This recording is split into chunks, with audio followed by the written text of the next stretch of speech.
Hey YouTube, it's Hannah Loba. If you want more MotoAmerica content, check out the new and vastly improved MotoAmerica Live Plus app.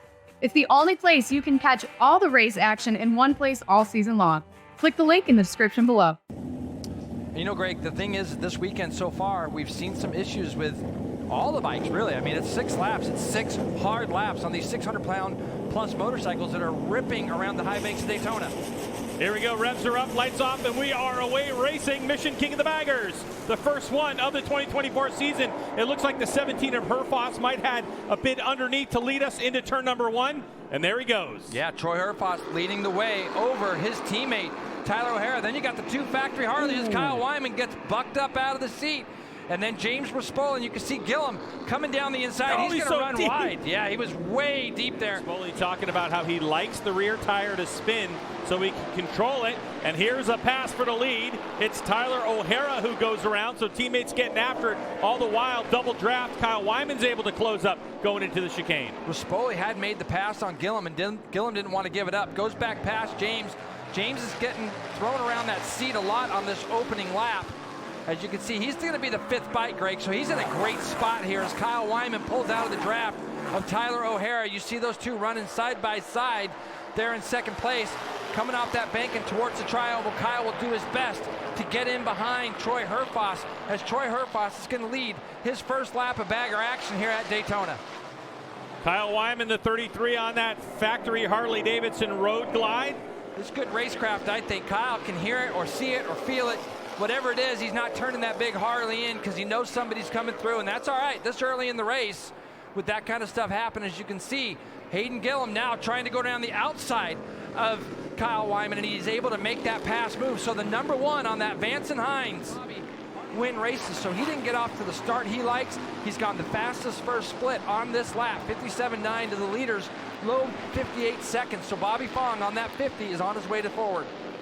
Factory horsepower over privateer horsepower, and Wyman gets position.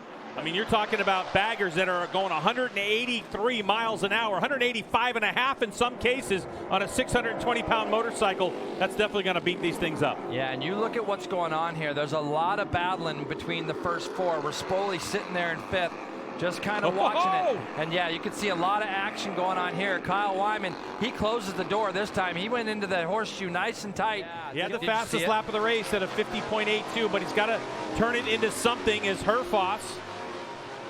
I mean, you think about how much Troy Herfoss has had to get used to this weekend. He's just come back from winning his 3rd Australian Superbike Championship on a Honda.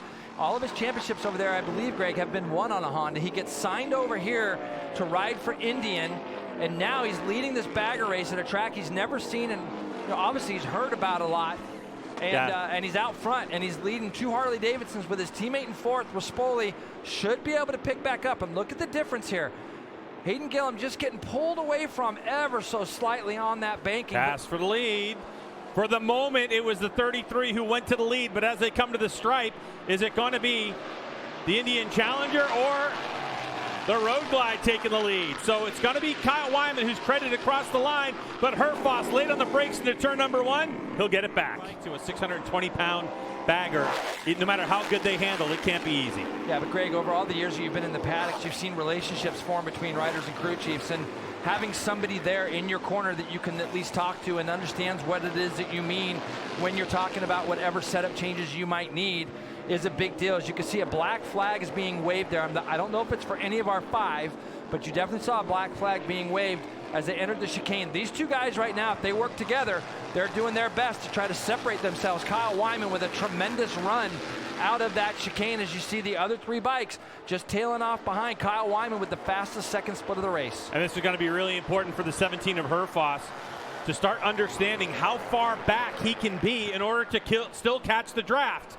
And so here comes Herfoss, right part of your screen. He was a good 10 bike lengths back, and he's able to pull up alongside Kyle Wyman.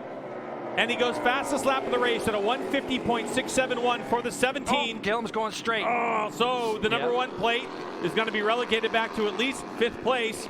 He stayed there, Greg. That's where he was when he came across the line. Go through the chicane better. They should get a sniff of this draft, and we are going to see the white flag at the stripe this time by as Kyle Wyman takes that low line Not going to be able to do it, but look at here. O'Hara's going to get a double bike draft as they come to the line.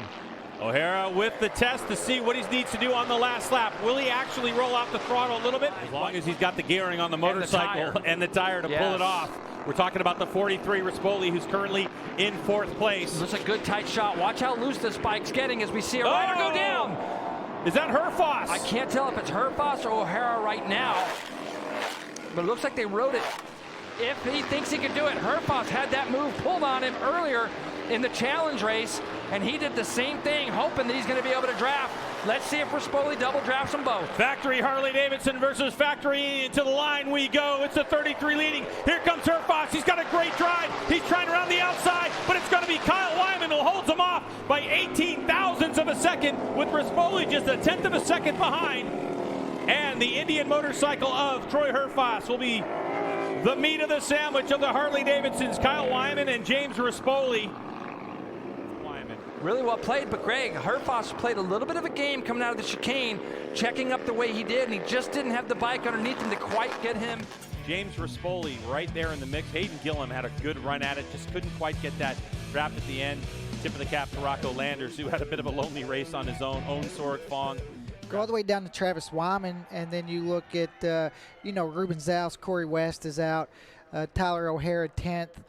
If you have a bad weekend, it wouldn't be your guy you're battling with for the championship could win, and you could end up 8th and lose a lot of points. Well, as these riders celebrate down there, congratulations to Kyle Wyman on getting that first win. They are going to clear the victory lane area, and if you're here at the race circuit at 4 o'clock, make sure you join us down there for the Pit Crew Challenge.